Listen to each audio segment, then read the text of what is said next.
Unlike true crabs, hermit crabs have soft, vulnerable abdomens, requiring them to seek out discarded shells of other marine animals, such as snails, to protect themselves.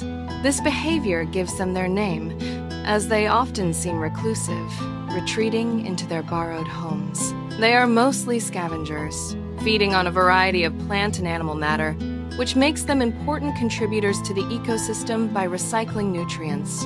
Hermit crabs are social animals, often found in groups, and they have a unique way of selecting new shells, sometimes even engaging in shell swapping with other crabs.